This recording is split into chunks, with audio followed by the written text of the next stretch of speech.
What's up, traders? Andrew O'Connell here with Pristine Capital, coming at you with yet another market recap video. It is November 23rd, 2021. Lot to discuss here.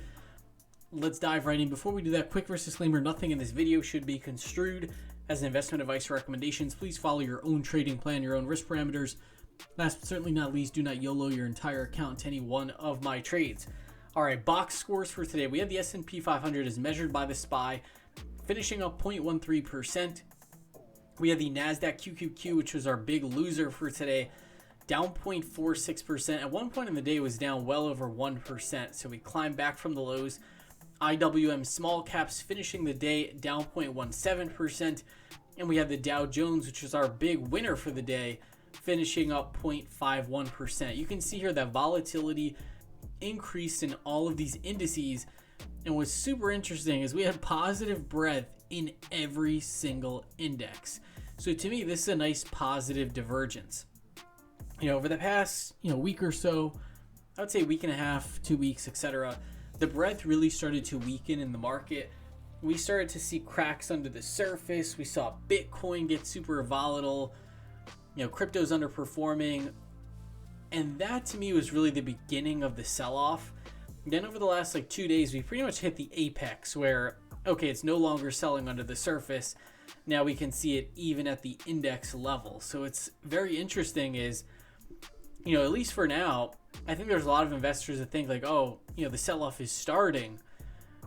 But in my opinion, when you look at this to me is looking like, hey, this sell-off is kind of working its way through the market and we're actually seeing some positive divergences now. Let's take a look at the Finvis Heat Map, and you can see what's so crazy about this sell-off is that we had different groups selling off. So last week it was, oh my gosh, all these stocks are selling off. The only areas of the market that are not selling off are the mega cap tech stocks and the high growth, high flyers and Tesla and Nvidia. Now over the past 2 days, I would say it's been the exact opposite, where now we're having all the mega cap tech names selling off, and now we're starting to see relative strength in these other areas of the market. So it's kind of nuts when you think about it. With these big funds, they can essentially just rotate their capital, and you can have one group of stocks, going down at one point, and then so long as you can get out of that group quickly and rotate into the next group, then you just sell that other group next. So, it's basically like a game of hot potato with these markets and these institutions. I feel like they really know how to do their selling without really disrupting the market. Because I can definitely tell on FinTwit today, I even noticed it. There were definitely some people out there that you can tell they're in serious pain and, just not in a good mood, super snippy, that kind of stuff. And it's because even though the indices are still so close to their all-time highs, there's just a lot of different areas of the market that have really seen, the carnage. So let's take a look at our sectors. We have the semiconductors at the top of our momentum list. They were down today. Consumer discretionary also down. Home builders also down. And let's take a look at what was strong. So we had regional banks up 1.59%. We had real estate up. We had capital markets up, consumer staples as well, and then energy was our big winner for today, up 3.07%. Wow, that's interesting. We also had the MSOS cannabis ETF up 3.01%. And let's take a look at our style factors. Style factors, we had most of these actually increasing today. So we had international value up, we had high div, low vol, and value as our top performers. So rotation from growth into value. And then our worst performers were the international momentum and the growth stocks. If you take a look at just some of these different groups, you can really see a lot of these areas of the market really got banged up. But look at this. So we have tomorrow's session, and then we have the Thanksgiving break. Everybody's going to get some nice turkey. Usually these shortened holiday weeks are super boring. Nothing is going on and the market's not even moving. This is actually pretty rare that we're getting some major volatility into the holidays. Look at the seasonality at the end of the month of November. Seasonality gets very strong. So after seeing this, how the breadth is really improving, and then seeing this, that makes me think, hey, like, I certainly don't want to be position bearish right here. That's for sure. And then take a look at this. So crypto, this was my tell that, the market was starting to get weak. Crypto was the first mover, and it really corrected, really came in hard. And I think a lot of investors and traders, they're not really paying attention to cross-asset volatility. And cross-asset volatility can really give you a good feel, for what can happen with equities. Because typically equities, they're not the epicenter of the market as everyone thinks. Really, the FX market is the epicenter, and the bond market is the epicenter. And then what happens in those markets filters out to the equity markets, or I shouldn't say filters out, it ripples out to the equity markets. So even if you are really just an equity investor, you should be paying attention to those markets. Yeah, Bitcoin of 1.55% today. And take a look at this. I'll try to zoom in. So we've been in this range between about 55K and 60K. Every time we're pretty much getting rejected at this 55K level, buyers are coming in. And then we're also getting rejected at that 60K level. Sellers are coming in. We clearly rejected the 55K level today. So now I'm expecting, we're likely to get a test of that 60K level. And especially too, we have the holidays. When Wall Street takes a break, these crypto markets are still going to be open. I do think there's a chance that we get some nice strength over the holiday. And a lot of these players, a lot of these hedge funds that were super over levered, they're trying to make quick bucks off of crypto. They're the ones being forced to sell. And I think stronger hands are really like picking up the pieces. Ethereum looks like it's ready to bust out to a new all-time high. I love the base that it's building right around this 20-day simple moving average. I think that's awesome. So yeah, I think there's some good reasons to, not just throw caution to the wind or anything, but hey, I think over the past, week or so, I'm starting to see the risk reward look a bit better. And then we also had, with our squeeze metrics, dark pool activity, slight pickup in this DIX to 42.7, which is good. Dark pool buyers getting a little bit more active. Let's take a look at these headline indices and just see where we are. So we had, let me just move this over. Sorry about that. If I can't even move it over, there we go. Okay, so S&P 500, we had a pullback to the 20-day moving average. We have not had a pullback to the 20-day since this breakout that occurred on October 14th. So this was a long time coming. I tweeted earlier, pullbacks to the 20-day simple moving average, that's a feature of the market. That's not a bug. So to get a pullback to the 20-day, that should be expected. There's nothing wrong with that at all. And we ended up testing it, and then we auctioned higher. So I think if you are, if you were getting short below the 20-day moving average, you could face some difficulties as we head into Thanksgiving. So I really think, there's a pretty low chance, in my opinion, that we just dump tomorrow into the holiday. That would be pretty insane. We'll have to see what happens. But yeah, S&P 500 overall, really just a consolidation in time over the past couple weeks, really since November 8th. Now it's November 23rd. So 2 weeks of consolidation. Could we make new highs? We certainly could. And then on this hourly chart, you can see we're trading back inside of this weekly value area. Let's take a look at the Nasdaq. We'll go through all these indices. And then I'm going to go through just some individual names. Nasdaq, also pulled back to the 20-day. I'm sure it feels like the end of the world. But again, this is a feature, not a bug. And then we have the Russell.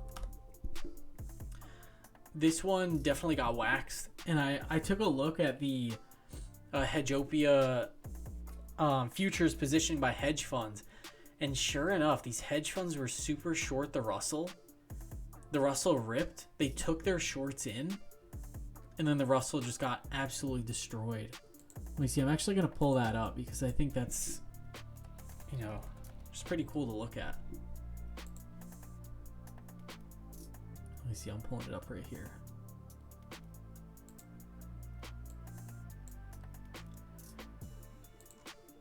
This is how hedge funds are positioned. take a look at the Russell.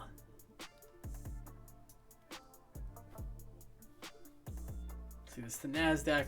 Yeah, here's the Russell. So look, over the past 2 weeks, they really took their shorts in, and then we got the weakness in the Russell. Pretty crazy stuff. All right, let's take a look. So yeah, I know a lot of people on FinTwit or whatever, you know, they're long names like Roku. Like, if you're in names like this, a lot of these names have really been in free fall. You know, names like Square, really just in free fall. So I think it might feel like what's happening is like the most insidious sell-off ever. But in reality, it's really not. You know, it's just a sell-off within particular groups of the market. You know, like there's Zoom, for instance, down another 15% today. Names like Teladoc, you know, just going crazy to the downside. So yeah, definitely, you know, a challenging environment for retail traders and whatever people that are long these, you know, former super performing stocks. But, you know, at the headline index level and based on everything I'm seeing, you know, the market's not really all that bad at the moment.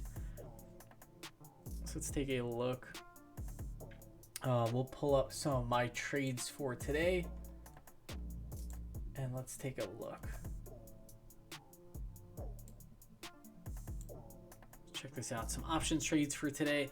I had some Qs puts that I closed out, and these definitely faked me out here. So I closed these out for a small loss, 340. I had paid 367, just a little paper cut. In the early part of the day, it looked like the Qs were gonna just run to the upside. And then the Qs ended up, you know, having their fall, closed down, you know, just under 0.5%. So yeah, I took the, you know, very small loser on that one.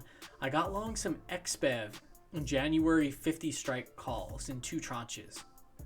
XBEV definitely looks pretty interesting to me here. This Chinese name, and it reported really nice earnings, and it broke outside of this monthly value where it did not close on the highs. So that's definitely a strike against it. But this is an EV company, and I think they really surprised to the upside. So got long some calls there. Just made sure to keep my position size nice and small. It's a 1-star trade for me. I did take a shot at Spotify, another very small trade, but they had a news headline that they were going to be partnering with Netflix. And to me, I thought, hey, that has the potential to be pretty transformative. Maybe it turns this stock around. I stopped out pretty quickly though, because, you know, it did not benefit the stock whatsoever. See, another small position, stopped out of this one. And then the position that, you know, this was really the A+ setup today was Expedia. So I actually went into this one with larger size, 2-star trade for me. And I got long the Expedia March 18th, 2022, 175 calls. What's great about this setup is typically the best time to get long the travel stocks is when shutdowns are first announced. And take a look. So Expedia sold off into, you know, in advance of the news that the shutdowns were going to happen. Then pretty much as soon as the lockdowns were announced, then this name, you know, started to pivot higher. So yeah, Expedia, really like this name. Got long some call options. And then I took a little nibble on some Unity common shares. Another, you know, just small trade because the trend of the market isn't really the best. So I didn't want to go, you know, too crazy with risk. But yeah, Unity pulled back to this 20-day simple moving average. This one I think has, you know, some really nice runway into the future. So yeah, added a small position in Unity. But overall, you know, I think the market is starting to shape up. And I think we could end up getting that run into the holidays. We'll have to see. But I'm definitely encouraged by what I'm seeing in some of these risk assets. And I really think, you know, with some of these stocks, like for instance, like Global E, this is a really good company.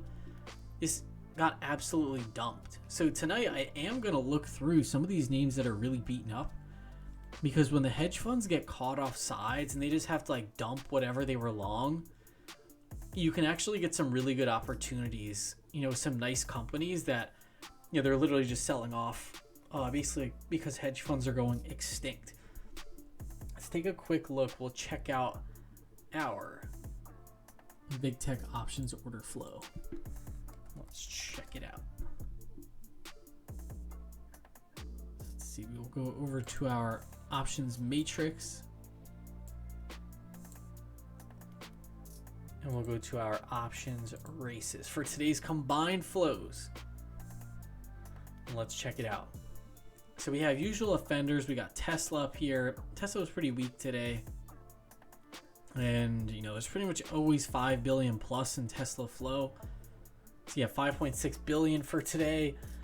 A lot of these FANG stocks, you know, the Qs, AMD, of course.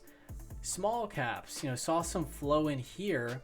Lucid, that one is popping up. And what's interesting about Lucid is that, you know, these small caps have been really weak for the past, you know, week or so. Look at this, like just horrible. But Lucid has not been that weak.